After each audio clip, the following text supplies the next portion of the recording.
பிகினிங்ல வந்து எம்எஸ் பாஸ்கர் சாரை வந்து இவர் வந்து டு த பீக்ல கிரே ஷேடா மாற போறாரு பின்னாடி. ஸோ அதனால அவருக்கு நிறைய அந்த சீன்ஸை டீட்டெயில் பண்ண தேவை இருந்தது. இவர் எப்படிப்பட்ட ஆளு, இவர் என்ன ரியாக்ட் பண்ணுவாரு, இப்போ அந்த ஆஃபீஸ்ல வந்து அவரோட பியூன் கிட்ட ரியாக்ட் பண்றதா இருக்கட்டும். அதே மாதிரி இந்த சின்ன சின்ன விஷயங்கள், இந்த பின்னாடி இந்த ஃபேன் ஆஃப் ஆக போகுதுங்கிறதுக்கு முன்னாடியே நாங்கள் பவர் கட் அந்த ஆஃபீஸில் எப்பொழுதுமே ரெகுலராக நடக்கும். ஸோ இந்த மாதிரி விஷயங்கள்லாம் அதிகமாக டீட்டெயில் பண்ணதுனால எம்எஸ் பாஸ்கர் சாருக்கு வந்து ஸ்டார்டிங்கில் ரொம்ப அதிக ஸ்கோப் இருக்கும்.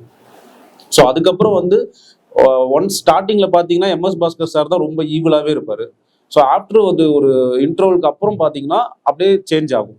பட் என்னதான் இருந்தாலும் இவர் வந்து ஒரு தப்பு பண்றாரு, எம்எஸ் பாஸ்கர் சார் ஒரு தப்பு பண்ணிட்டு அதை அவர் ரியலைஸ் பண்ணுவார்.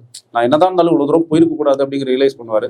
அதே மாதிரி ஹீரோவும் வந்து ஒரு விஷயத்தையும் பண்ணிட்டு ரியலைஸ் பண்ணுவார். ஸோ அதனால இவங்க ஹீரோ வில்லன் அப்படிங்கிறத அப்படி இருக்கக்கூடாது.